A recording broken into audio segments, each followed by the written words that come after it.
జై శ్రీరామ్, భారత్ మాతాకి జై. మిత్రులారా నమస్కారం. మిత్రులారా, నిన్న ఒక వీడియో చూడడం జరిగింది. వీడియోలో ఒక ముస్లిం సోదరుడు తన భావాలను వ్యక్తపరుచుకుంటూ ముస్లిం సమాజానికి జాగృతం చేయడానికి చెప్తున్న మాట. ఆంధ్రప్రదేశ్ చెందిన వ్యక్తి అసెంబ్లీ ఎన్నికల్లో ఏ పార్టీకైనా జనసేనకి వేయండి, టీడీపీకి వేయండి, వైసీపీకి వేయండి, కాంగ్రెస్కి వేయండి, దేనికైనా వేయండి, నేను కాదనట్లే మీకు. కానీ పార్లమెంట్ ఎన్నికల్లో మాత్రం ఖచ్చితంగా మీరు భారతీయ జనతా పార్టీకి ఓటు వేయకండి, కాంగ్రెస్కి వేయండి. ఎందుకంటే భారతీయ జనతా పార్టీకి ఓటు వేయకండి, కాంగ్రెస్కి వేయండి అని చెప్పేసి అంటున్నాడు ఆయన.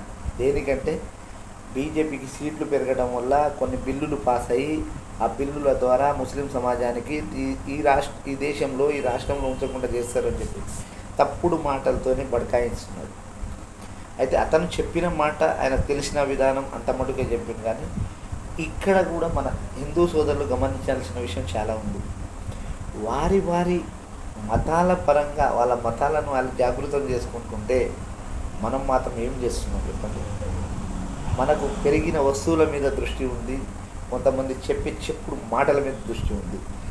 మనకు ఉన్న పరిస్థితుల రీత్యా ఉల్లిగడ్డ రేటు పెరిగిందని గతంలో వాజ్పేయి గారిని దూరం చేసుకున్నట్టు ఈసారి పెట్రోల్ రేటు పెరిగిందనో ఇంకేదో చెప్పిరని ఇంకోటి ఏదో మాట మాట్లాడిందని చెప్పేసి మీరు మోడీ గారిని దూరం చేసుకోకండి. హిందూ సోదరులను దయచేసి, భారతదేశంలో ఉన్న ప్రపంచ దేశాలు భయపడుతున్నాయి మోడీ గారిని చూసి.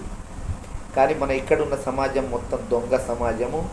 కొంతమంది దొంగలు ఏం చేస్తున్నారంటే వారి మనుగడ లేకుండా, వారికి ఉనికి లేకుండా ఉనికి కోల్పోతున్నామని చెప్పేసి చాలామంది మోడీ గారి మీద ప్రజలకు ద్వేషం నింపుతున్నారు. ఆ ద్వేషం ఎలాగ నింపుతుంటే దేశ వ్యతిరేకులుగా తయారవుతున్నారు వాళ్ళు.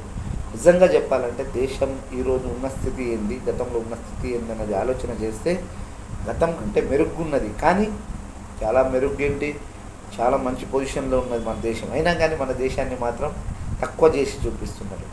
ఇలా భారతదేశాన్ని చూసి ప్రపంచ దేశాలు భయపడుతున్నాయి. గతంలో కనీసం చైనాని చూసి, పాకిస్తాన్ని చూసి భయపడే మనము ఈరోజు ప్రపంచ దేశాలు కూడా భారత్ని చూసి భయపడే పరిస్థితి వచ్చింది. కాబట్టి మిత్రులారా, మీరు అర్థం చేసుకోవాలి, మనకు కావాల్సింది మన దేశ రక్షణ, మన ధర్మ రక్షణ. మన దేశం మంచిగా ఉండాలంటే మన ధర్మం ఉండాలి.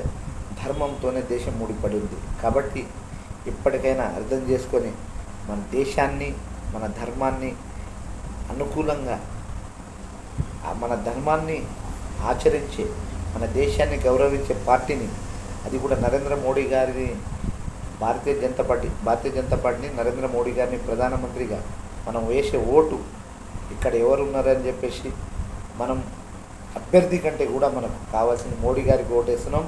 మన దేశ రక్షణ గురించి ఓటేస్తున్నాం, మన దేశం గురించి, మన ధర్మం గురించి ఓటేస్తున్నాం అని చెప్పేసి అనుకోవాలి తప్ప మనకి ఈ అభ్యర్థి ఎవరు, ఈ ఆయన ఎవరు, ఎవ్వరితో మనకు అవసరం లేదు. మనం వేసే ఓటు, ప్రతి ఒక్క ఓటు మోడీ గారికి. ఈసారి వేసే ఓటు ఈ పార్లమెంటు మనం మే 13న వేసే ఓటు మనం మోడీ గారికే వేస్తున్నాం. కాబట్టి మనం ఎవరి గురించి ఆలోచన చేయొద్దు. ఆ ముస్లిం సోదరుడు చెప్పినట్టు వాళ్ళ మత పరంగా ఆయన చెప్పుకుంటుండు కొన్ని చట్టాలు వస్తాయి, బిల్లులు వస్తాయి. ఆ బిల్లుల ద్వారా మనకు మనుగడ లేకుండా. ఇక్కడ చూడండి, వక్ఫ్ బోర్డు చట్టం అనేది తీసేస్తే ఎంతోమంది భూములు కోల్పోయిన వాళ్ళకి భూములు వస్తాయి. మీరు ఒకటి గమనించండి, అది చాలా దారుణమైన పరిస్థితిలో ఉన్నది. మీరు ఒకసారి గమనించి మనం ఈసారి తప్పు చేయొద్దని చెప్పేసి మీకు వీడియో ముందు కోరుతున్నాను. జై శ్రీరామ్, భారత్ మాతాకి.